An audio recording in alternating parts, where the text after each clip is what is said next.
নমস্কাৰ সন্মুখত পঞ্চায়ত নিৰ্বাচন আৰু ২৬ৰ বিধানসভা নিৰ্বাচন কিন্তু তাৰ মাজতে তাৰ পূৰ্বতে দেখিবলৈ পোৱা গৈছে দুগৰাকী নেতা অখিল গগৈ আৰু লুৰিণজ্যোতি গগৈ মাজত আদৰ্শগত পাৰ্থক্য আছে অখিল গগৈ কৈছে অসম জাতীয় পৰিষদ আৰু ৰাইজৰ দলৰ যে একত্ৰীকৰণ হোৱাৰ কথা আছিল আলোচনা চলি আছিল তাত এতিয়া বাধা আহিছে হেঙাৰ হিচাপে থিয় দিছে লুৰিণজ্যোতি গগৈ একত্ৰীকৰণ নহয় বুলি জনাইছে তেখেতে কৈছে ৰাইজৰ দলৰ সৈতে অজাপৰ আদৰ্শগত পাৰ্থক্য আছে কিন্তু সন্মুখত যেহেতু পঞ্চায়ত নিৰ্বাচন আৰু সমান্তৰালভাৱে ২৬ৰ বিধানসভা নিৰ্বাচন তাৰ প্ৰাক্ষণত এতিয়া আদৰ্শগত পাৰ্থক্য আৰু একত্ৰীকৰণ নহয় আৰু সমান্তৰালভাৱে তাৰ পাছতো বিধায়ক অখিল গগৈ আহ্বান জনাইছে কিন্তু বিজেপিক পৰাভূত হ'বলৈ হ'লে আমি সকলো বিৰোধী আঞ্চলিক বিৰোধী একগোট হৈ থাকিব লাগিব আমি সবিস্তাৰে খবৰটো লৈ অহাৰ চেষ্টা কৰিম ৰাইজৰ দল অসম জাতীয় পৰিষদৰ একত্ৰীকৰণত সন্মতি নাই লুৰিণজ্যোতি গগৈ এটা ডাঙৰ খবৰে মত জনাইছো অসমৰ ৰাজ্যৰ ৰাজনৈতিক প্ৰেক্ষাপটৰ লুৰিণ গগৈ মতে অজাপৰ আদৰ্শগত পাৰ্থক্য আছে ৰাইজৰ দলৰ সৈতে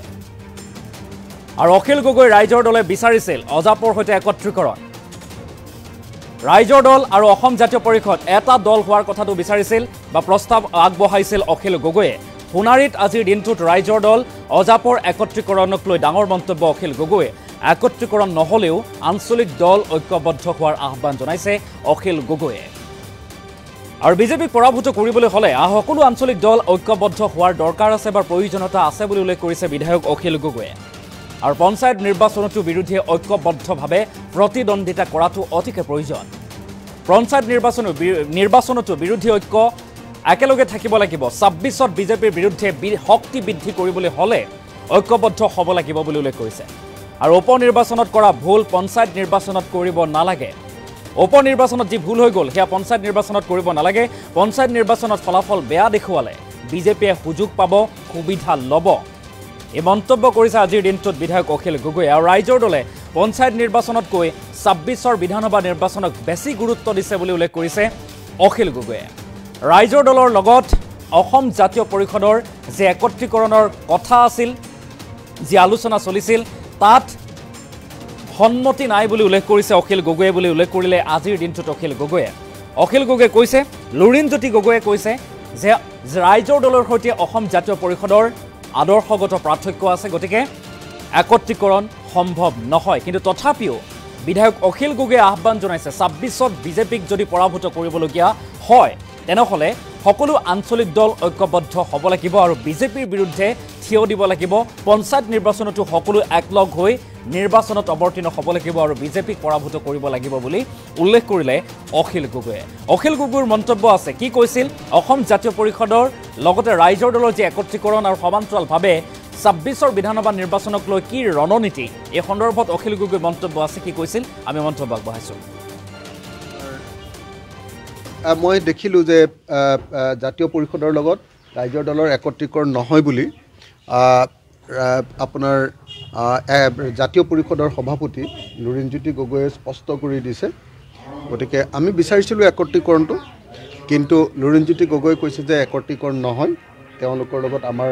আদৰ্শগত পাৰ্থক্য আছে বুলি কৈছে গতিকে সেইটো তেনেকৈ থাকিবলৈ দিয়ক যদিও একত্ৰীকৰণ নহয় আমি ভাবোঁ যে আমি এই মুহূৰ্তত বিজেপিক পৰাভূত কৰিবৰ কাৰণে সকলো আঞ্চলিক দল ঐক্যমঞ্চত আহিব লাগে সেইটো গুৰুত্বপূৰ্ণ বুলি মই ভাবোঁ আমিতো ভিতৰুৱা কথা এনেও সংবাদ মাধ্যমত কোনেও কোৱাই উচিত নহয় সংবাদ মাধ্যমততো ৰাজহুৱা কথাটো ক'ব লাগে ভিতৰৰ কথাটো কাজিয়া লগা কোনোবাই কথা ইজনে সিজনক বেয়া পোৱা কথাটোতো সংবাদ মাধ্যমত ক'বই নালাগে গতিকে মই নাজানো কি কথা কৈছে আপুনি কিন্তু এটা কথা খাটাং যে দলৰ আৰু ঐক্যমঞ্চৰ ভিতৰৰ যিখিনি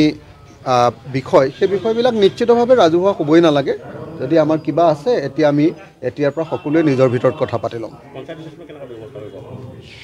মানে পঞ্চায়ত ইলেকশ্যনত আমি সকলোৱে ঐক্যবদ্ধভাৱে ইলেকশ্যন খেলিব লাগে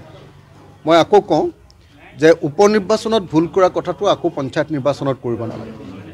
কাৰণ পঞ্চায়ত নিৰ্বাচনত যদি ফলাফল বেয়া দেখুৱাওঁ আকৌ বিজেপিৰ কাৰণে সুযোগ এটা হ'ব সেইকাৰণে এই মুহূৰ্তত আকৌ কওঁ যে বিৰোধী ঐক্যমঞ্চই সকলো দলে পঞ্চায়ত নিৰ্বাচনতো বুজাবুজিৰ মাজেৰে ইলেকশ্যন খেলিব লাগে মই কিন্তু ৰাইজৰ দলে এটা কথা একদম খাটাংকৈ ক'ব খোজোঁ ৰাইজৰ দলৰ সভাপতি হিচাপে মই ক'ব খোজোঁ আমি কিন্তু ৰাইজৰ দলে পঞ্চায়ত নিৰ্বাচনতকৈ গুৰুত্ব দি আছোঁ ২০২৬ চনৰ নিৰ্বাচন 2026 চনৰ বিধানসভা নিৰ্বাচনটোত যেনে তেনে বিজেপিক পৰাভূত কৰিবৰ কাৰণে সকলোৱে লগ লাগিব লাগে, সকলোৱে শক্তিশালীভাৱে কাম কৰিব লাগে। আমি বিজেপিক পৰাভূত কৰিবৰ কাৰণে ঐক্যবদ্ধ হ'ব লাগে, সেই কথাটোৱে আটাইতকৈ গুৰুত্বপূৰ্ণ। যদি কোনোবাই সঁচাকৈ বিজেপিক পৰাভূত কৰাটো বিচাৰে, বিজেপিৰ অপশাসনক যদি সঁচাকৈ ৰোধ কৰাটো বিচাৰে, সঁচাকৈ বিজেপিয়ে যে গোটেই জাতিটোক ভাগ ভাগ কৰি পেলাইছে আৰু অৰ্থনৈতিকভাৱে চাৰিওফালে যে মাৰি পেলাইছে মানুহক, আপোনালোকে খবৰ লওক যে খেতিয়কৰ অৱস্থা বেয়া, আপোনালোকে খবৰ লওক শ্ৰমিকৰ অৱস্থা বেয়া, আপোনালোকে খবৰ লওক ব্যৱসায়ীৰ অৱস্থা বেয়া, আপোনালোকে খবৰ লওক ট্ৰেন্সপৰ্টাৰৰ অৱস্থা বেয়া, সৰু আপোনাৰ কি কয় আপোনাৰ বেটেৰী ৰিক্সা চলোৱা মানুহৰ অৱস্থা বেয়া, মটৰ চাইকেল এখন চলাই এইখন চৰকাৰৰ দিনত ঘূৰিব নোৱাৰে, টকা 10,000 ফাইন ভৰাই দিয়ে। ট্ৰেক্টৰ চলাই মানুহ খাব নোৱাৰে, ট্ৰেক্টৰ চলালেও তাৰ 12,000 টকাৰ ফাইন লগায়। বাকীটো ডাঙৰ গাড়ী চলালে আমি যে গাড়ী লৈ আহোঁ, মই শিৱসাগৰলৈ আহি থাকোঁতে প্ৰত্যেকবাৰে 2,000 টকা এটা হ'লেও ফাইন ভৰোঁ। মানে ৰাস্তাই পদূলিয়ে চবফালে হিমন্ত বিশ্ব শৰ্মাই গোটেই মানুহক ফাইন কটাৰ কাৰণে ব্যৱস্থা কৰি থৈছে। তো হিমন্ত বিশ্ব শৰ্মা চৰকাৰৰ দিনত সঁচাকৈ মানুহৰ অৱস্থা খুব বেয়া, অত্যন্ত বেয়া। এতিয়া ৰিজাৰ্ভ বেংকৰ কালি ৰিপৰ্ট প্ৰকাশ পাইছে পৰহিৰ দিনটোত। ৰিজাৰ্ভ বেংকৰ ৰিপৰ্ট অনুসৰিও আমাৰ প্ৰভাৰ্টি ৰেট সাংঘাতিক বেয়া, আমি খুব দৰিদ্ৰতাৰ মাজত কটাইছোঁ, সেই কথাটো ইতিমধ্যে প্ৰকাশ পাইছে। গতিকে তেনেকুৱা পৰিস্থিতিত আপোনালোকে যদি চায়, আজিৰ দিনটোত অসমৰ মানুহৰ এবছৰীয়া ইনকাম গড় জনমূৰি আয় মাত্ৰ 1,35,000 টকা, 1,35,000 টকা। কিন্তু গোৱাৰ জনমূৰি আয় আজিৰ দিনটোত কিন্তু 31 মাৰ্চৰ 2024 গোৱাৰ জনমূৰি আয় 6,84,000 টকা, 6,84,000 টকা। আৰু ছিকিমৰ, আমাৰ ওচৰৰে ছিকিম, একোৱে নাই, পাহাৰ আছে, তেওঁলোকৰ গড় জনমূৰি আয় আজিৰ দিনটোত 5,74,000 টকা। তো অৰ্থাৎ হিমন্ত বিশ্ব শৰ্মাৰ দিনত আমি মানুহৰ অৱস্থা অসমৰ খুব বেয়া হৈছে। চাৰিওফালে কেৱল সাম্প্ৰদায়িক নীতিৰে ৰাজ্যখন ধ্বংস কৰি পেলাইছে, মানুহৰ মাজত বিভাজন আনিছে, মানুহৰ অৰ্থনৈতিক অৱস্থা বেয়া, মানুহ শান্তিৰে জীয়াই থাকিব নোৱাৰে। এনেকুৱা পৰিস্থিতিত মই ভাবোঁ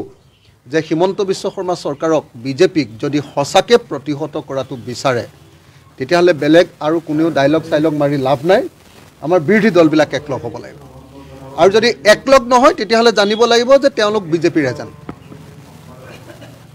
তেতিয়া বুজিব লাগিব যে বেলেগ অজুহাত যদি উলিয়াই থাকে কোনোবাই, একলগ নহয় যদি ভাগ ভাগ হৈ থাকে, তেতিয়াহ'লে বুজিব লাগিব যে তেওঁলোকে আচলতে বিজেপিৰ হৈ কাম কৰিব খুজিছে। গতিকে এই মুহূৰ্তত মই সকলো দলকে আকৌ এবাৰ কৈছোঁ,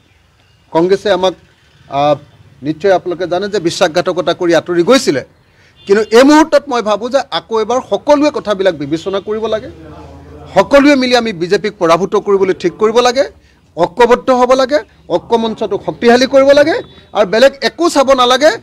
ডাইৰেক্টলি 2026 চনত কেনেকৈ বিজেপিক আমাৰ ৰাজ্যৰ শাসনৰ পৰা আমি খেদিব পাৰোঁ তাৰ কাৰণে ব্যৱস্থা ল'ব লাগে।